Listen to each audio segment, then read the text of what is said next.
Hello everyone, welcome to all.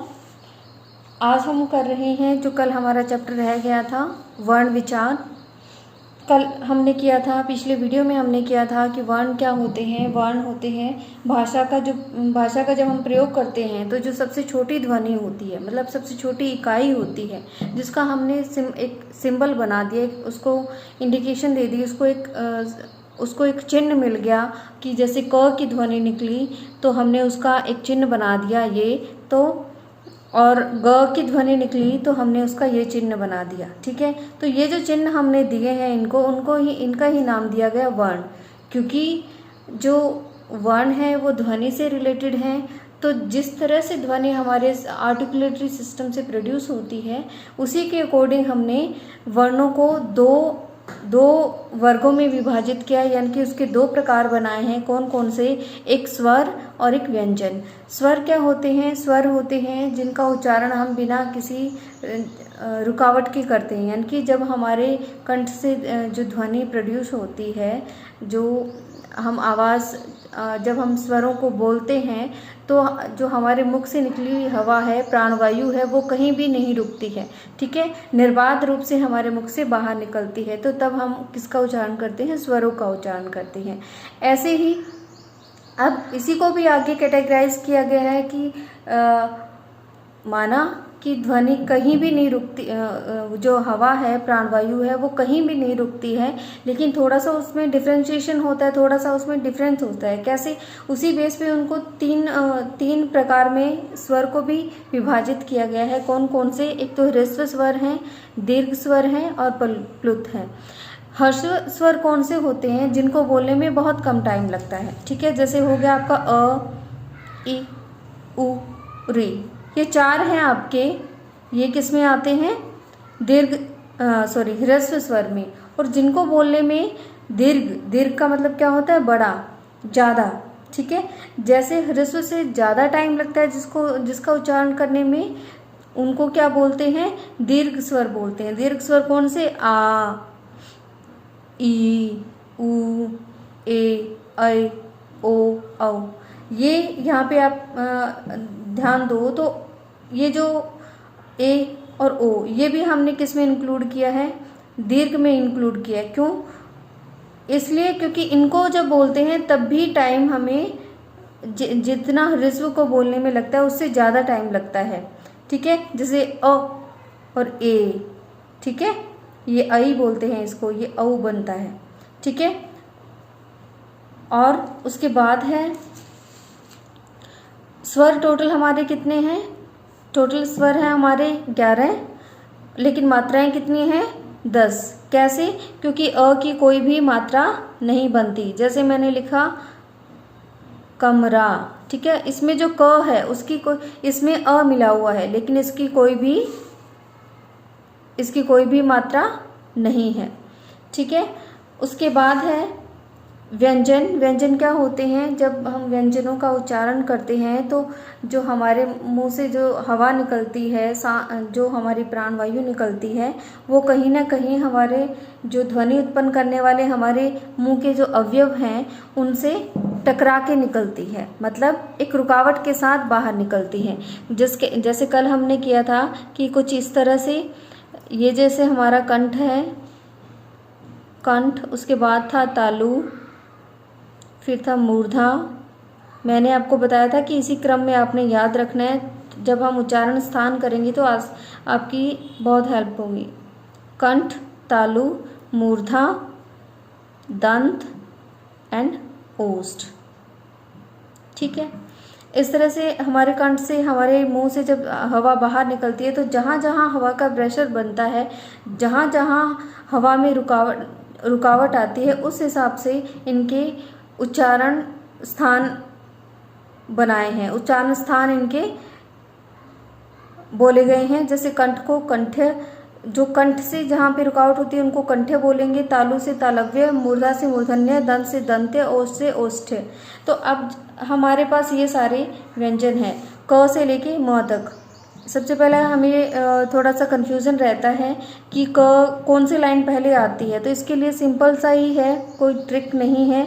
इसके जो initial हैं क, च, ट, त, प य, बस इसको याद रखो। कचट तप्य, कचट तप्य, ठीक है। ये याद रखोगे तो आप इनको, इसका क्रम बहुत अच्छे से आपको याद रहेगा। कोई भी ट्रिक की इसमें ज़रूरत नहीं है, ट्रिक थोड़े टाइम बाद हम भूल जाते हैं, ठीक है। इसके इनिशियल को अच्छे से याद करो। क से, हाँ जी, कचट तप्य हो गया। क से क वर्ग आ गया इसमें, च से च वर्ग, ट से ट वर्ग, त से त वर्ग, प से प वर्ग और य र ल व, य से य र ल व, आगे श श स और ह, ठीक है। अब इसका, इनका उच्चारण स्थान, अब आएगा इनका उच्चारण स्थान। सबसे पहले आपको पता होना चाहिए इनको हम क्या बोलते हैं।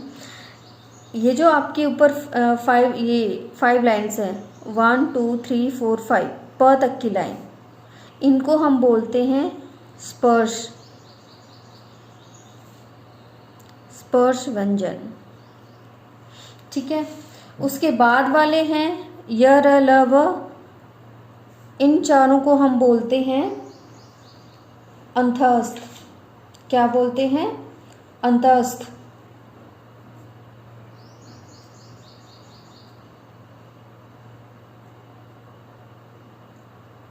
ठीक है। और उसके बाद वाली लाइन है श श स और ह, इसको हम क्या बोलते हैं? ऊष्म व्यंजन।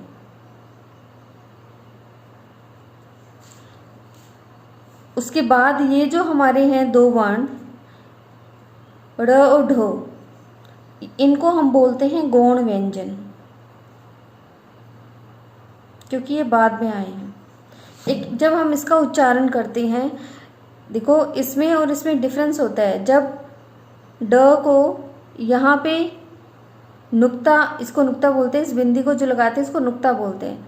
इसका उच्चारण होता है ंग, कुछ ऐसे, अंग आधा ग, अंग, ठीक है। और जब हम इस नुक्ता को नीचे लगाते हैं यहाँ पे, तो ये बनता है ड, ठीक है। ये ंग, ये ड, इसमें डिफरेंस होता है, ठीक है।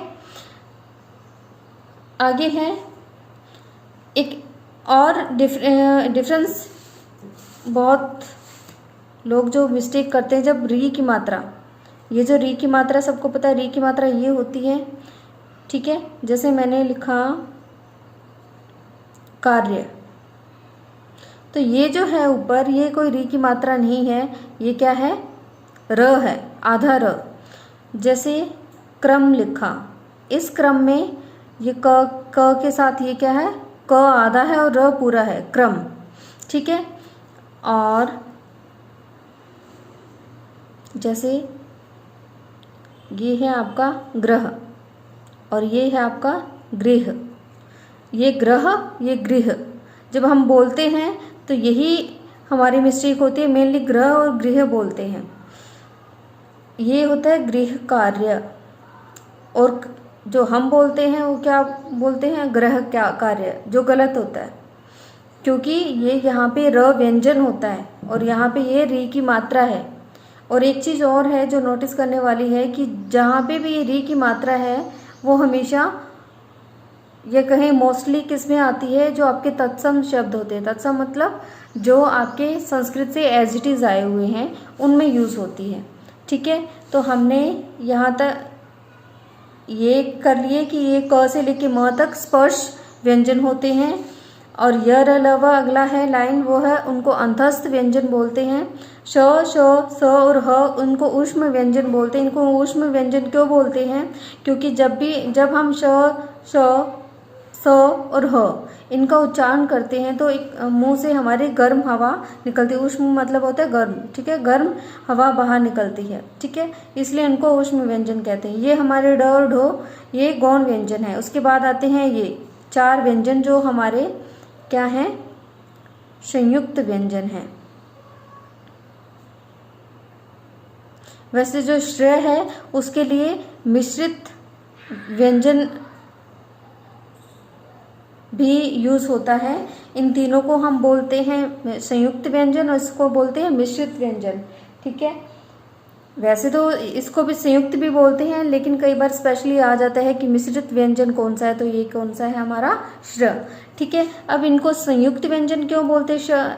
क्ष, त्र और ज्ञ और श्र को, इनको, क्योंकि ये दो व्यंजनों से बनते, दो नहीं 1.5। कैसे? जैसे श है वो किससे बना है? आधा क और ये श। और त्र किससे बना है? त्र बना है आपका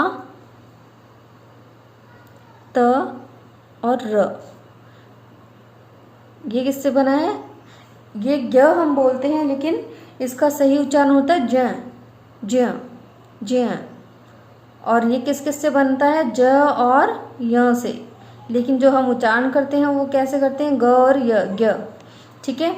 और उसके बाद है, ये बहुत बार आता है क्वेश्चन कि ज ग है वो किससे बना हुआ है, कौन कौन से व्यंजन से बना हुआ है?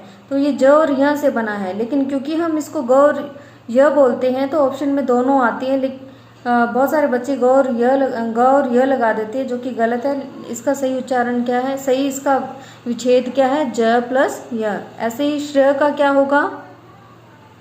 श प्लस र। ये ध्यान देने वाला है कि श में ये वाला श आता है, षटकोण वाला, और इसमें जिसको बोलते हैं हम 21 वाला श। ठीक है, श और र। ठीक है, ये आधा और र पूरा। ठीक है। उसके बाद हमारा आता है कि उच्चारण स्थान। उच्चारण स्थान हम यहीं से करते हैं, जैसे हमने यहाँ पे किया था, कंठ था, तालु था, मूर्धा था, दंत और ओष्ठ। ठीक है, हम इसको नेमिंग दे देते हैं 1 2 3 4 5। ठीक है, नेमिंग देने के बाद अब यहाँ पे 1 2 3 4 5 ये लिख लीजिए। ठीक है, तो फर्स्ट पे हमने याद किया था कंठ, तालु, मूर्धा, दंत, ओष्ठ। ये जब एक ऐसे ही रफ सा डायग्राम सा बना के आप याद करोगे तो आपको इजीली ये याद रह जाएगा। ठीक है, और कोई भी ट्रिक नहीं याद रखने की ज़रूरत, क्योंकि इसी से कंसेप्ट से समझा हुआ ज़्यादा याद रहता है। कंठ, तो क वाले लाइन के लिए कौन सा है उच्चारण स्थान? कंठ। दूसरे नंबर पे क्या है आपका? तालु। तीसरे पे क्या है? मूर्धा। फोर्थ पे क्या है? दंत। फिफ्थ पे क्या है? ओष्ठ। ठीक है, तो क वर्ग के लिए कंठ, च, तालु, ट, मूर्धा, त, दंत, प, ओष्ठ। ठीक है, जिस क्रम से हमने ये याद किया था ऐसे ही इसी क्रम में हम यहाँ लिख लेंगे तो इजीली हमें याद रहेगा। ठीक है, उसके बाद स्पेशल जो चीज़ है वो क्या, कि अब हम यहाँ लिख लेते हैं य, र, ल, व, श, स, सॉरी स, ह। ठीक है, हाँ जी। तो इसमें क्या है इम्पोर्टेंट, इसमें जो य और व है पहला और ये आखिरी वाला, य और व को हम कहते हैं अर्ध स्वर, आधा स्वर। ठीक है, और ल, र और ल ये दो रह गए। ये भी कुछ स्पेशल हैं। कैसे? ल को हम कहते हैं पार्श्विक,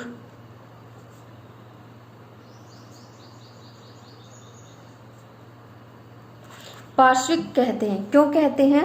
क्योंकि जब हम ल का उच्चारण करते हैं, ल का जब हम उच्चारण करते हैं तो जो हवा है, जो जीभ है हमारी, वो ऊपर तालु को टच करती है, लेकिन जो हवा है वो जीभ के साइड से बाहर निकलती है। पार्श्व मतलब साइड से बाहर निकल जाती है इसमें।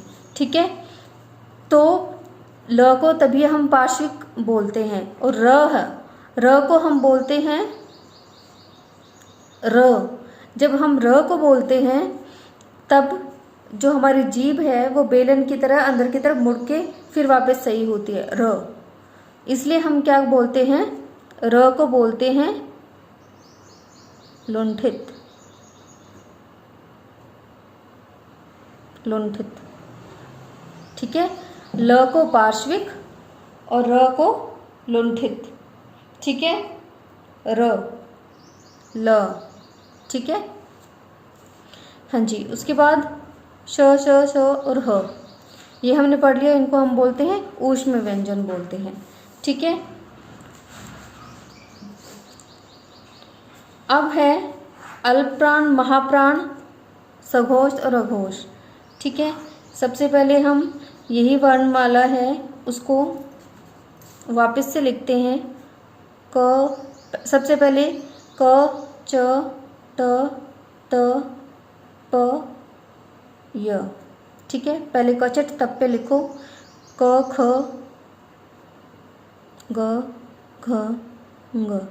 एक चीज़ रह गया, जो इसके लास्ट वाले वर्ण होते हैं हमारे, ये लास्ट वाले पंचम वर्ण जिसको हम कहते हैं ग, य, न, न, म, इनका उच्चारण स्थान होता है नासिका, क्योंकि ये नाक से बोले जाते हैं। ठीक है, हाँ जी, तो हम लिख रहे थे च, छ, ज, झ, य, ट, ठ, ड, ढ, ण, त, थ, द, ध, न, प, फ, ब, भ, म, य, र, ल, व, श, स, श और ह। ठीक है, अब हमने क्या करना है, अब सघोष, अघोष, अल्पप्राण और महाप्राण। पहले अ आता है हमारा वर्णमाला में, पहले अ आता है तो पहले हम अ वाला लिखेंगे। अ वाला कैसे, अघोष, सघोष। ठीक है, ऐसे ही अल्पप्राण और महाप्राण। ठीक है, अब हमने क्या करना है, इनको इंडिकेशन दे देते हैं पूरी लाइन को, 1 2 3 4 5। ठीक है, अब हमने कुछ नहीं करना, क्या करना है, सीधा अघोष के नीचे लिखना है 1 2 और यहाँ पे 3 4 5। ठीक है, और अल्पप्राण और महाप्राण में हमने क्या करना है, थोड़ा सा चेंज करना है। यहाँ पे हमने लिखने हैं ओड नंबर और यहाँ पे हमने लिखने हैं इवन नंबर। ठीक है, हाँ जी, तो प तक की जो लाइन है उसमें यही अल्पप्राण और महाप्राण का फॉर्मूला है, एक तरह से फॉर्मूला मानो। कैसे कि हर इन जो 25 स्पर्श व्यंजन है, हमारे स्पर्श व्यंजन हैं सारे 25 हैं ये टोटल, क्योंकि हमारे पास 1 2 3 4 5 लाइन्स हैं और 5 ही ये हैं, तो 5 5 से 25 हो गए। 25 हमारे पास स्पर्श व्यंजन है। ठीक है, तो इस लाइन का फर्स्ट और सेकंड ये हैं अघोष और लास्ट वाले 3 क्या हैं, सघोष। ठीक है, ये हैं 1 2, फर्स्ट और सेकंड है अघोष, बाकी हैं सघोष। ठीक है, ऐसे ही अल्पप्राण में क्या है, फर्स्ट नंबर, थर्ड नंबर और फिफ्थ, फर्स्ट थर्ड और फिफ्थ ये हैं आपके अल्पप्राण, सेकंड है आपके महाप्राण। देखो अगर आपका आ जाता है, जैसे बहुत सिंपल है ये याद रखना, हमने सिर्फ ये चीज़ थोड़ी सी याद रखनी पड़ेगी कि हम पहले अघोष सघोष लिखो, अल्पप्राण महाप्राण। अब अ वाले पहले लिखने हैं, क्योंकि अ वर्णमाला में अ पहले आता है, स बाद में आता है, यहीं अ पहले आता है, म बाद में आता है। तो इस तरह से हम याद रख सकते हैं अघोष सघोष अल्पप्राण महाप्राण। ठीक है, तो फर्स्ट सेकंड इसके आगे लिखा 3 4 5, ऊपर वाले में तो सीधी काउंटिंग लिखनी है। सेकंड वाले में क्या लिखना है आपने, पहले ऑड नंबर फिर इवन नंबर लिखने हैं। ठीक है, तो इसमें बहुत इजीली अगर कोई भी जैसे ड का आ गया, ड का बताना है आपने अल्पप्राण है कि महाप्राण है।